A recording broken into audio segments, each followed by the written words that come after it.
All right, let's find out why Max was so excited about all this stuff, man. All right, let me pull chat back up.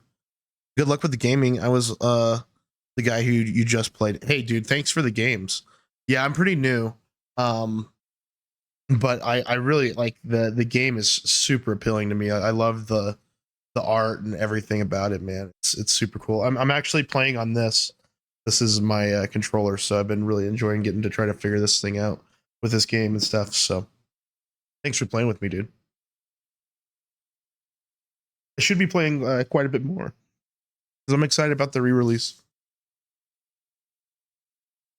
I feel like it was kind of one of those ones that I missed out on as a kid, you know. Perfect. Hey, thank you for the follow, dude. Appreciate that. Let's go.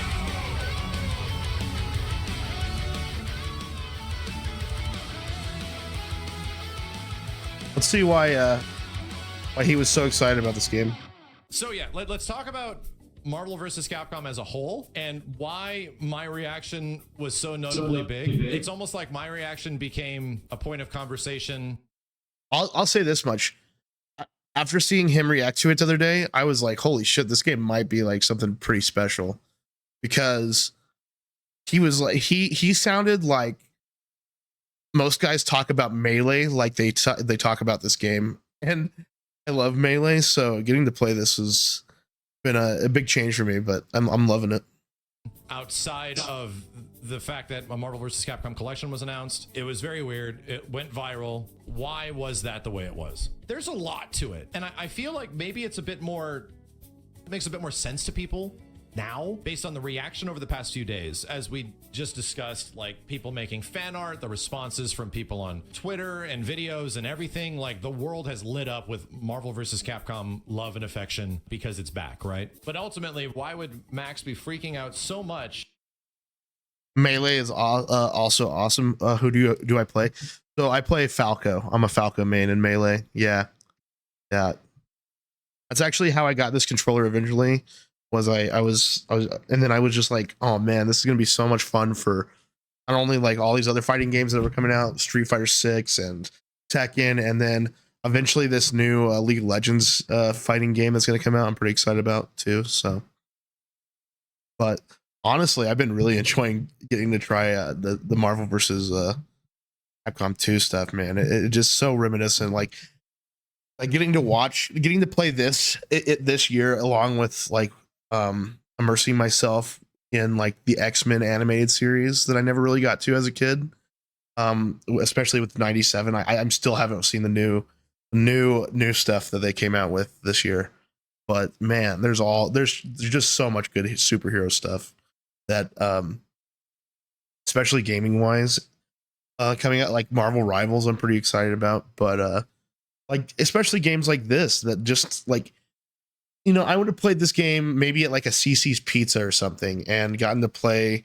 you know, a couple rounds with Spider-Man or something, and then gone home and, you know, wanted to play the game more, but just never really have the opportunity. So getting to play it like on my PC set up and everything on stream has been really fucking cool.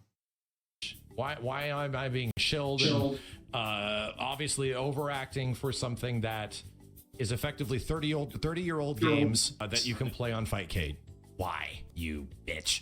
Most importantly, I think we got to go back a few years to talk about why this was an impossibility, why we're in the one universe in 16,405 chances of this happening. And it's because Marvel vs. Capcom was dead. We got to go back even before MVCI, before Ultimate Marvel 3, before Marvel 3, and even going back to Marvel 2. The relationship that Capcom and Marvel have from the 90s to MVC2, which extends until the early 2000s, and that's about it, is very touch and go. Marvel's a much different company at the time. Their licensing for their properties is dirt cheap. You know, historically, there's some funny things that Sony bought the licensing for Spider-Man back in the 90s or something like that to make movies for like, what was it, 15 grand? The reason behind this is because Marvel at the time was effectively going through like bankruptcy because the comic book industry was crashing. It exploded in the early 90s. It effectively was going through what happened to COVID and all of media during COVID happening. And now there's this downturn.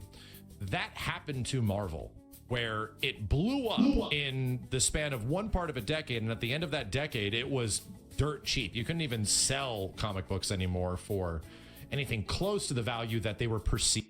Well, and then like until Iron Man, I don't think that changed, right? Like until Iron Man came out, we didn't see this turnaround in like the comic book versus stuff at all. So crazy, man. Getting to live through that was insane. To have comic books in the 90s, and what Marvel effectively was in charge of was like Bitcoin. If we're being real, you're buying this thing that is inherently invaluable right now, but will put my kids through college type shit. That's what it was. So all the Marvel vs. Capcom games are built around that idea. The rights for these characters were not inherently super expensive. We got to flash forward now to the early 2010s / late 2000s. Marvel vs. Capcom 2 comes back in 08-09. Right around the same time, Street Fighter 4 comes back. It's a big Capcom fighting game renaissance. The game is a port of the Dreamcast version, and it comes out on PS3 and Xbox 360. Goes on to become the best-selling digital game of all time. At the time, digital games were not commonplace yet. Some things like Limbo, indie-made 2D platformers were kind of all that really existed. Capcom jumped at the forefront, and they're like, hey, we got a couple of digital games we want to sell. We did HD Remix. We did Puzzle Fighter. Here's Marvel vs. Capcom 2. But still, MVC 2 came out and just blew up. Everybody had a chance to just digitally buy Marvel 2, and we did. And it was amazing. The majority of people that had a PS3 or 360 back in the day probably had Marvel 2 on it in some way. That has a pretty huge impact, which leads directly into Marvel vs. Capcom 3, which happens 2 to 3 years later, which would be the about appropriate dev time for a title in that era. Yeah, and I didn't. My brother had the 360. I didn't, so I wouldn't have even had like the chance to buy this game. The 2010s, 2011s. Play it at Evo. It's great. Marvel's back, but there's clearly something off. The roster is not, I think, what everybody's expecting. It's okay. The default roster in Marvel 3 is only okay. It gets a lot better in Ultimate Marvel 3, but obviously Ultimate Marvel 3 launched like 6, 7 months, 8 months right after Vanilla Marvel 3. So there's a lot of drama that happens there, but does okay. Right? Vanilla Marvel 3 does okay, and Ultimate Marvel 3 goes on to sell pretty dang good. But there is a clear, massive influence in both of the rosters of the game. What the fuck is a Rocket Raccoon? Who the hell is Nova? I've never even heard of X-23 before. Dormammu? What the shit is MODOK? This is at the time when I believe Captain America, the first movie, was coming out, and people were not aware of this MCU-ness at all. But clearly at Marvel, the MCU was heavily thought up for a long time, and they had a plan of attack and Avengers and all this shit, right? That heavily was influencing the character choices in Marvel 3 at the time. So much so, and we have to give credit to people like Seth Killian, who were working at Capcom, had to let Marvel know, you have to put in characters like Sentinel, Magneto, and Storm. And from what I recall, Magneto was probably going to be in it, but Sentinel and Storm were going to be excluded, where he had to fight hard. The Marvel influence was very intense, and there's stories of even about Doctor Strange, Capcom folks, working their asses off to appease the Marvel executives and the Marvel tenure about, like, how do we get the hand signals for Doctor Strange to be the right thing, because Marvel is insanely meticulous with all this stuff. It was not an easy development, is what I'm trying to say. Outside of that, how do I know it was not an easy development? I literally worked with Marvel and Capcom in 2011 and 2012 for Marvel vs. Capcom 3. Literally had to go through the exact same process of licensing and approval for our goofy characters of our goofy YouTube series in the same way that Capcom had to. And Capcom foot the bill on insanely expensive licensing that was 2 to 3 times more the cost our entire production budget, because they did not want us to use costume characters. They wanted us to use their own characters, and their own characters and their versions of characters that we were going to bring in were like goofy ass Party City things. It was weird. So again, Marvel and Capcom, it's like opposite sides of a magnet. They're like so weird, always at each other's heads with the MVC series right around Marvel vs. Capcom 3. This continues. Marvel Origins comes out less than a year later. Comes out about 9 months after Ultimate Marvel 3. Marvel vs. Capcom Origins is the only other MVC collection that exists. Came out on 360 and PS3. That game we also did a big series for. Had to go through approvals and stuff. It was once again a nightmare. We had to change entire parts of our film that were already shot because of the way certain Marvel characters were depicted. The weird thing about that collection is that the So Marvel vs. weird, Capcom dude. Origins collection is only 2 games. Dude, Max Marvel is based Superheroes some shit. and MVC1. MVC1 is great, but Marvel Superheroes is a weird call. Why is it a weird call? Because there's another game in the MVC franchise that has never gotten a faithful console port outside of Japan, and that was X-Men versus Street Fighter. A lot of people wanted it to be X-Men versus Street Fighter and MVC1 because ultimately MVC Origins does not sell that much. It goes on to not be a great game in terms of sales because really it didn't have the games people were expecting. At the time, X-Men was effectively being completely phased out at Marvel, from t-shirts to media. It's so Wolverine sad, died dude. in the comics, like everything, man, due to the fact that the licensing rights, the movie rights, were still at Fox, and Disney owned Marvel. This is way before the Fox merger. This all leads up to something very substantial. I guarantee you. 2 years later, 2014, Marvel vs. Capcom is dead. Marvel vs. Capcom 2 and Marvel vs. Capcom Origins are effectively delisted from PlayStation as well as Xbox, PS3 and Xbox. Jeez. And you cannot get them again. Marvel Origins, unpurchasable, straight up. MVC 2 gets a weird physical release, which is effectively a box with a code in it. Over the years, this physical release, if it did indeed have the code and was unopened, would go for upwards of $300 to $400. Absolutely insane, because there was no way to buy Marvel vs. Capcom 2 anymore. MVC wouldn't stay dead for that long because even as late as 2014, early 2015, Marvel Infinite is in development, but these games do not come back. The old Marvel vs. Capcoms do not come back. Marvel Infinite happens in 2016, it's announced, comes out in 2017. And also Marvel 3 comes back. They release a PlayStation 4 version, a PC version. Hallelujah. That's actually great. Those were one of the best things they did in the MVCI era of Marvel vs. Capcom back in 2016, 2017. But ultimately, we don't get the old games. They're gone. The licensing for these old games was not figured out in any way.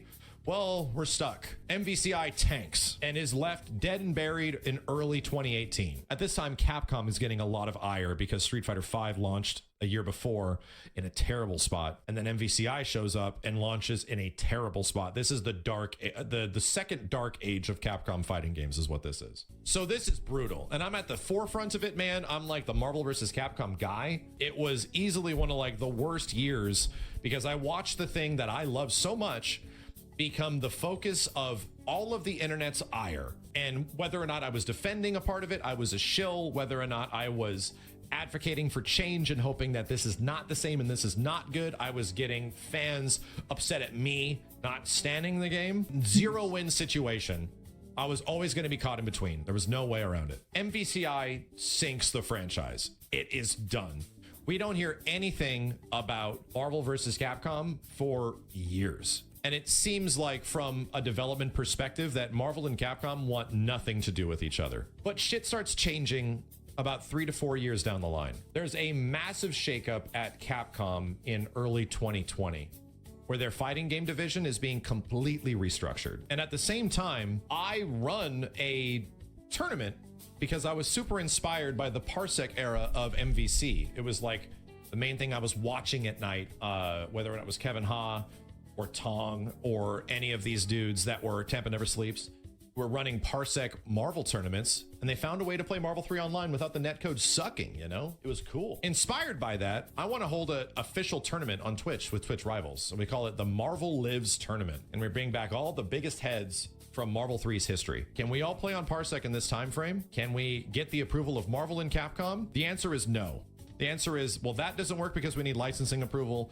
That doesn't work because we can't use Parsec. We don't have the licensing for Parsec. And this is an official Twitch tournament, so no, this isn't going to work. The nice part is that I have enough friends over at Twitch, Rick included, who runs Evo now, that really wants to do this. And I know a few people, at least at Marvel and Capcom, where I'm like, hey, I'm not going to destroy your brand here. Okay, we're actually going to bring back Assist Me. We're going to do a limited show. It's a live action tournament event, yada, yada, yada. It's going to be this big, cool thing. Sort of a celebration of Marvel vs. Capcom 3. That's all it really is, because that's what most of my tournaments are, right? And somehow, in some way, the people I know at Marvel are cool with it, and the people I know at Capcom are cool with it. I'm over the fucking moon. I have to do so much work, it's insane. I was insanely stressed out, but having Marvel vs. Capcom back and people at least approaching the franchise with perspective of appreciation in any way meant a lot to me, where it's like, yo, okay, We can make MVC pop off in some way. A lot of people are excited for this tournament. Long story short, it blows up. And I'm like, wow,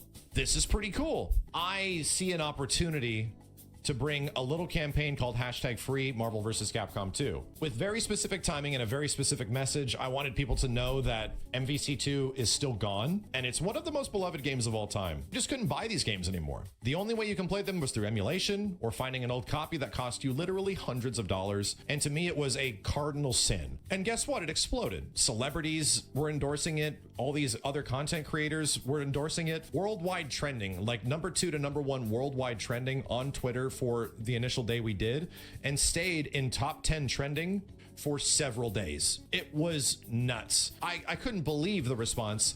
All that did was just reinforce the thought process that no, people love MVC as much as I do. There is an active amount and a lot of people that would be willing to support this stuff if it is what they want and not the thing that it was, you know? And this is where we come to the part of the story. Why did Max freak out so big? The 1 in 14,605 chance, everything around that revolved around my personal understanding of how far this had gone and the powers that be that went out of their way to try to make this happen. There was active like movement going on, and then it stopped. Completely stopped dead in its tracks. And everything that I understood about the chances was that there is no chance. It's over. And I was big sad. I was big sad internally. I get him, but like, there's no way that it can be like over, dude. That's so crazy. Imagine like doing everything that he did and then like it being done. Oh, but I had to start letting people know that no, I don't want to talk about Marvel vs. Capcom anymore. 3 years pass and a Nintendo Direct. To my absolute bewilderment, it's happening. And it isn't just MVC2, it's everything. It's every single game. Almost an entire high school career later, it happens at a Nintendo Direct. And I lose my fucking mind. Because the thing that I had loved so much that I presumed was dead, buried, and we need to forget about it and we need to move forward. It was like a friend of mine had passed away. They came back to life in front of my eyes type shit. And this isn't just a video game to me. This shit launched my career for the past 13, 14 years. My entire crazy, career man. was a huge part of my life. To me, this wasn't just a collection of 30-year-old games. This was something that I fought like hard for, that I did my best to champion to any regard, to any degree, whether it's the competitive side or the casual side, Max. or anything. Getting this collection was an impossibility. Marvel vs. Capcom coming back and being a real thing again that is not dead was like watching goddamn Gil get off the ground after his life bar was depleted and he lifted into the sky. For anybody that might have been critical of my reaction to Marvel vs. Capcom collection and to turn into the absolute insane Homer Simpson screaming idiot that I was, I feel it was perfectly valid. And I am living in a dream right now. dude, good for him. That's so cool. Good for dude. I couldn't be happier that this collection's coming out and that I'm getting to play this game right now. So guys, appreciate the new follows. That was awesome. Always great to, follows are pretty few and far between nowadays. So getting one is always fun. So thank you, man. And we'll see you guys next time. Bye, guys.